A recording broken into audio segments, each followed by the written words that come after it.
Good morning दोस्तों। आज डी नोबली सिविल सर्विस एकेडमी एक नया सीरीज शुरू करने जा रहा है। जैसा कि आपको मालूम है 67वीं बीपीएससी का री एग्जाम होने वाला है अगले महीने 20 और 22 सितंबर को। उसी को ध्यान में रखते हुए हमने एक छोटे छोटे वीडियो का कई सीरीज लॉन्च करने जा रहे हैं। इसमें हम प्रीवियस ईयर के बीपीएससी के जितने भी सारे क्वेश्चन पूछे गए हैं सभी सेक्शन से उसका हम क्रमवार एक सीरीज शुरू करने जा रहे हैं। आइए हम देर न करते हुए देखते हैं। आज हम इतिहास के जो आप जानते हैं बिहार सामान्य ज्ञान है, ये लुसेंट बुक का है। ये इसमें प्रीवियस ईयर के सारे क्वेश्चन दिए हुए हैं। अगर आप पढ़ेंगे तो इसमें बहुत टाइम लगेगा। हम आपको बहुत कम समय में आपको सारा का सारा रिवीजन करा देंगे और आप देखेंगे कि बीपीएससी अपने पुराने पूछे हुए क्वेश्चन को कई बार बहुत बार ये रिपीट कर चुकी है और करती भी है। तो ट्रेडिशनल सब्जेक्ट में ऐसा हर साल होता है कि प्राचीन इतिहास हो या आधुनिक इतिहास हो, कई क्वेश्चन आपको बार बार वो रिपीट करते हैं। तो आइए आज हम प्राचीन इतिहास के उन प्रश्नों को देखते हैं जो पिछले 20 सालों में बीपीएससी ने सवाल पूछा है और ये कंटिन्यू और प्रतिदिन आपको एक चैप्टर आपको सोल्व कराया जाएगा। जिन स्टूडेंट को हमारे ऑफलाइन ऑनलाइन क्लास करना है, ऑफलाइन हमारे यहाँ बैच सुबह 8 बजे से 11 बजे तक चल रहा है। कोई भी स्टूडेंट इधर बीटा क्षेत्र का हो या कहीं का भी हो, आप आ करके डेमो क्लास लेकर के देख सकते हैं। आइए दोस्तों हम प्रीवियस ईयर के क्वेश्चन पेपर को हम देखते हैं और फिर इसमें हम देखते हैं कि कितना आसान आसान सवाल ये पूछा जाता है बीपीएससी में और आप इनको देखें और बीपीएससी को क्रैक करें। पहला सवाल देखिए इसमें क्या दिया हुआ है। पहले क्वेश्चन को देखिए। पहले सवाल है आपका, मूल रूप से विहार शब्द का अर्थ क्या है। तो ये विहार का मतलब सबको ही जानता है, विहार मतलब घूमना फिरना। तो विहार वैसे ही घूमी रही है बौद्धों के लिए, तो ये बौद्ध मठ के लिए विहार शब्द प्रयोग होता था और इसी के नाम पर हमारे राज्य का नाम बिहार पड़ा है। दूसरा प्रश्न देखते हैं, प्रथम मगध साम्राज्य का उत्कर्ष किस शताब्दी में हुआ है। तो मगध साम्राज्य का जो उत्कर्ष हुआ है वो 6वीं शताब्दी ईस्वी में हुआ है। जैसा कि आप जानते हैं हमारे यहाँ 6वीं शताब्दी ईस्वी को महाजनपद काल भी कहा जाता है। महाजनपद काल में ही मगध साम्राज्य का उदय हुआ था और फिर इसके बाद में कई साम्राज्य इसी के भग्नावशेष पर बने थे। इसके बाद तीसरा क्वेश्चन है, ईसा पूर्व 6वीं सदी में विश्व की प्रथम गणतंत्रात्मक व्यवस्था कहाँ पर थी। तो पूरे विश्व में दुनिया में भारत ही एक ऐसा देश था जहां पर सबसे पहले गणतंत्रात्मक व्यवस्था लागू हुआ था और वो कहां था, वैशाली में। जिस समय हमारे यहाँ 16 महाजनपद हुआ करते थे, इनमें से 14 महाजनपद वो राजतंत्रात्मक थे और सिर्फ 2 ही ऐसे राज्य थे जो गणतंत्रात्मक थे। इन दोनों राज्य में एक था सर्वप्रथम वैशाली से शुरू होता है, दूसरा मल्लों की ये महाजनपद जो थी वो गणतंत्रात्मक व्यवस्था बनी थी। तो इस तरह से ये सवाल पूछा गया है आपका 45वें बीपीएससी में। चौथा नंबर सवाल है, विश्व का पहला गणतंत्र वैशाली में किसके द्वारा स्थापित किया गया था। ये भी सवाल सबसे इंपॉर्टेंट है, कई बार इस एग्जाम को पूछा गया है। तो लिच्छवियों के द्वारा ये किया गया था। इसके बाद फिर देखिए सवाल है आपका, राजकुमारी चिल्हना कौन थी ये। तो ये वज्जी और लिच्छवी राजकुमारी थी। ये सवाल आपसे पूछा गया है।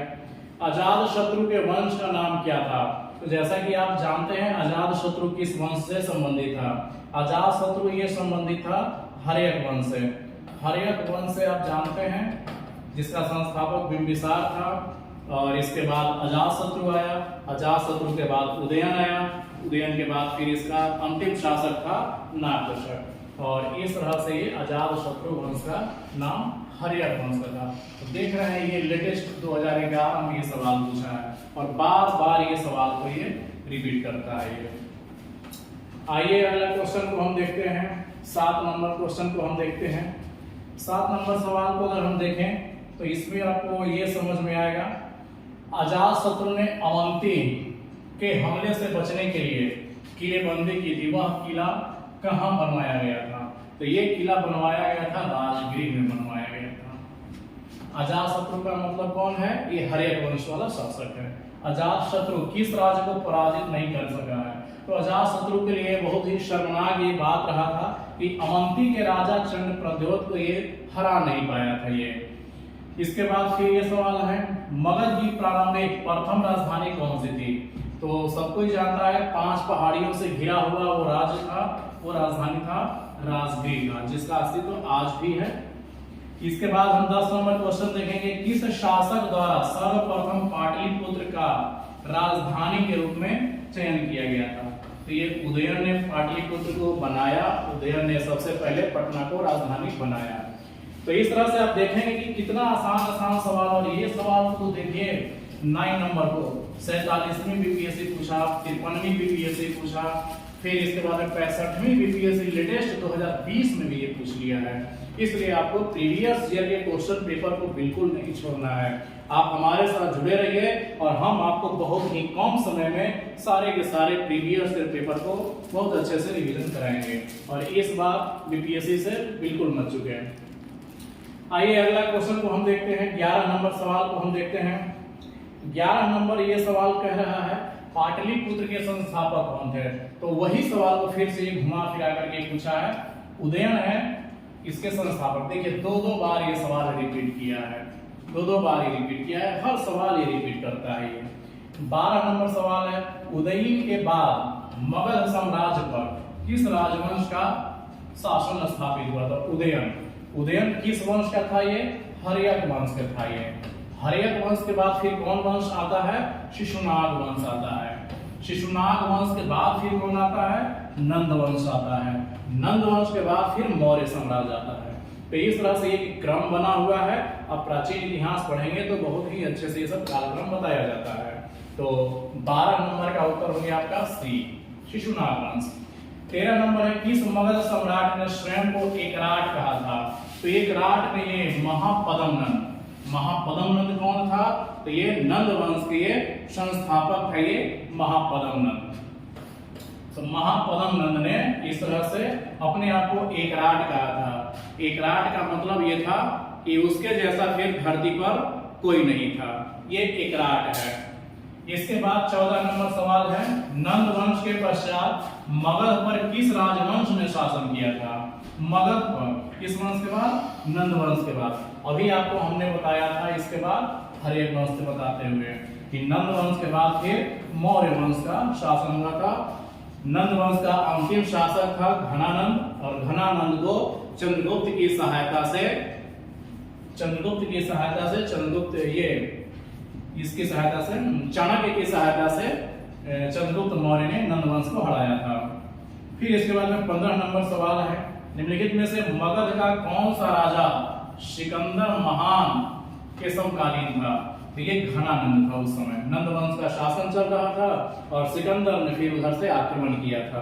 तो उस समय घनानंद के पास इतनी विशाल सेना थी कि इसको डर के मारे ये सिकंदर ने फिर भारत में ये पाटलिपुत्र आने का साहस नहीं कर पाया। तो इस समय ये चलता था इसका जो 16 नंबर देखिए, निम्नलिखित में से कौन नंद वंश का अंतिम शासक हुआ? तो ये यही क्वेश्चन को कई तरीके से कई बार ये घुमा फिरा करके ये सब एग्जाम में पूछा जाता है। तो नंद वंश का अंतिम शासक है घनानंद है। तो इस तरह से आप देखेंगे कि ये बीपीएससी प्राचीन इतिहास से कैसे सवाल मगध साम्राज्य से पूछा हुआ है, इसी को ध्यान में रख करके तैयारी किया जाता है।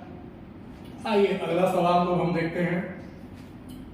अगला सवाल हम देखते हैं 17 नंबर, मगध में मौर्य वंश के शासन की स्थापना किसने किया था? तो मौर्य वंश की स्थापना चंद्रगुप्त मौर्य ने किया था। किसको हरा करके किया था? घनानंद को हरा करके, जो नंद वंश का शासक था उसको हरा करके, और चंद्रगुप्त मौर्य ने ये मगध में मौर्य वंश की स्थापना किया था। और ये सवाल पूछा गया है आपका, ये पूछा गया है किस एग्जाम में, पाटलिपुत्र में स्थित चंद्रगुप्त का महल किसका बना हुआ था?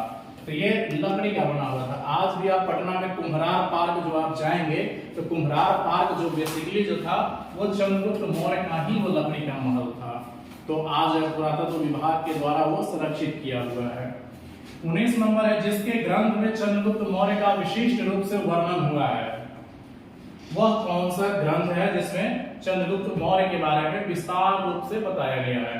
तो ये है आपका विशाख दत्त द्वारा रचित किताब है, उसी में ये बताया गया है। 20 नंबर है, निम्नलिखित में से किस मौर्य राजा ने दक्कन की विजय की थी? तो इसमें चंद्रगुप्त मौर्य है जो दक्षिण तक ये विजय प्राप्त किया था। इसके बाद 21 नंबर है, कौटिल्य का अर्थशास्त्र कितने अधिकरणों में विभाजित है? तो ये 15 भागों में विभाजित है। और देखिए सब कितना, ये सब दो बार एग्जाम में रिपीट किया है चंद्रगुप्त का। इसके बाद है, मौर्य काल में शिक्षा का सर्वाधिक प्रसिद्ध केंद्र कौन सा था? तो सर्वाधिक शिक्षा मौर्य काल में उस समय सिर्फ एक ही तो था, उसका नाम था तक्षशिला था। और तक्षशिला अपने आप में उस समय बहुत बड़ा कॉलेज माना जाता है आज के समय के अनुसार। तो भारत में ऐसा रहा है। आइए 23 नंबर जरा देखते हैं क्वेश्चन। 23 नंबर क्या कहता है? 23 नंबर ये सवाल ये कहता है कि पाटलिपुत्र को इनमें से किस शासक ने सर्वप्रथम अपनी राजधानी बनाई? तो पाटलिपुत्र को अभी इसके पहले हमने देखा था, तो ये अब मौर्य वंश के बारे में कह रहा है। तो मौर्य वंश में चंद्रगुप्त मौर्य ने सबसे पहले पाटलिपुत्र को अपना राजधानी बनाया था। और ये पूछा गया है आपका बीपीएससी एग्जाम में। तो इसका मतलब ये है कि मौर्य साम्राज्य आपको हर हाल में पढ़ करके जाना है।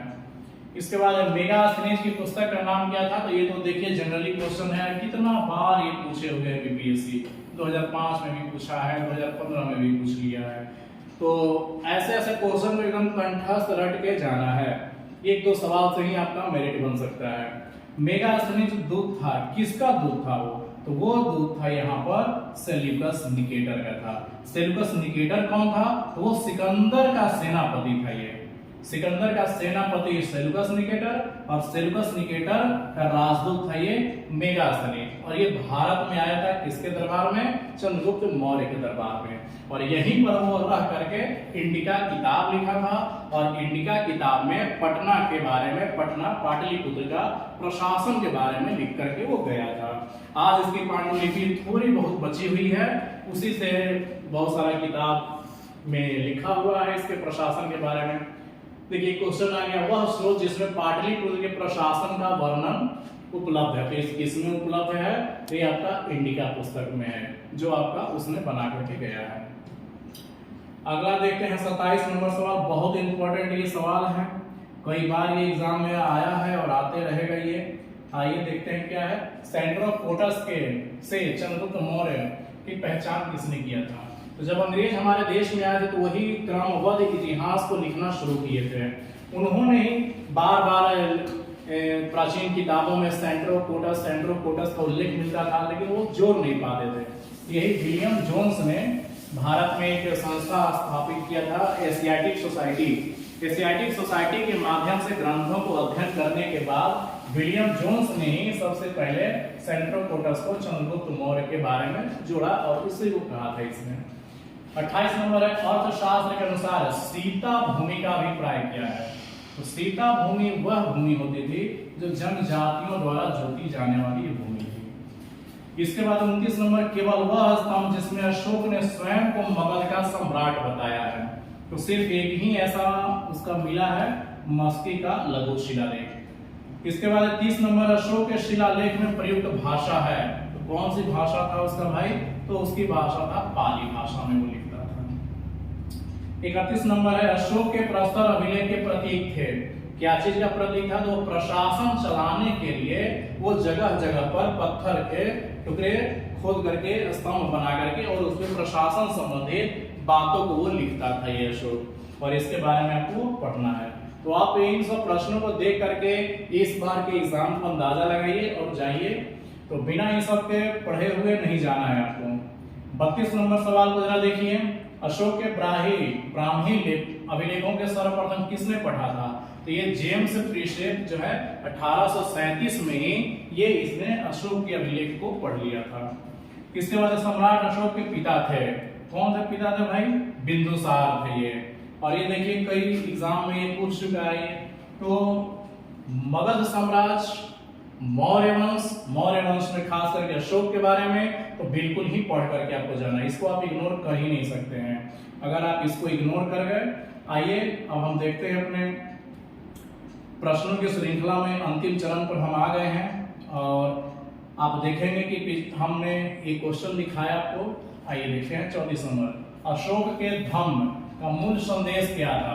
तो ये मूल संदेश था इसका ई ऑप्शन होगा। इसमें सभी ऑप्शन सही हैं। इसमें राजा के प्रति वफादारी करना ये अशोक ने सिखाया। शांतिम अहिंसा का पाठ इन्होंने जगह जगह पर खुदवा करके लिखवाया। बड़ों का सम्मान करना इन्होंने सिखवाया और धार्मिक सहनशीलता का इन्होंने बताया। और यही शिलालेखों पर ये सब जनता को ये बताता था। तो देखिए ये सब क्वेश्चन कौन सा पूछा है, 2018 में पूछा गया। तब तक ये 5वां ऑप्शन आ चुका था। फिर इसके बाद 35 नंबर है गुप्त सम्राट जिसने हुनों को पराजित किया था। तो ये था स्कंदगुप्त था जिसने हुनों को पराजित किया था। ये अब ये गुप्त साम्राज्य से सवाल पूछा जाने लगा। तो गुप्त साम्राज्य बहुत इंपॉर्टेंट चैप्टर है ये। 36 नंबर है अंतिम मौर्य सम्राट कौन था? तो अंतिम मौर्य सम्राट था बृहद्रथ, जिसकी हत्या शुंग वंश के पुष्यमित्र शुंग ने किया था बृहद्रथ को। 37 नंबर है मौर्य वंश के पश्चात किस वंश का राज्य स्थापित हुआ था? तो मौर्य वंश के बाद फिर शुंग वंश का साम्राज्य ये स्थापित हुआ था। देखिए कैसे ये सब एग्जाम में सब पूछे हुए गुप्त वंश से, मौर्य वंश से। आज का लास्ट क्वेश्चन है 38 नंबर अभिलेखों में किस शासक का उल्लेख प्रियदर्शी या देवानाम प्रिय के रूप में उल्लेख किया गया है? तो कितना आसान एमपीपीसीएस भी एग्जाम पूछे हुए हैं। तो ये अशोक के बारे में कहा जाता है। तो आज हमने आपको प्राचीन इतिहास के 38 क्वेश्चन आपको दिखाए हैं और वो मात्र आपको 2 से 3 चैप्टर में उपलब्ध है। 2 से 3 चैप्टर को बना करके ये बनाया गया है। जैसे मुगल साम्राज्य, गुप्त साम्राज्य और मौर्य साम्राज्य, ये 3 चैप्टर आप याद कर लीजिए। आपको एक भी प्रश्न कहीं से नहीं जाएगा। कल हम फिर इसके आगे वीडियो को बढ़ाते हुए फिर कल हम श्रृंखला लाएंगे। और ये वीडियो को देखना ना भूलें, लाइक करिए, शेयर करिए। धन्यवाद।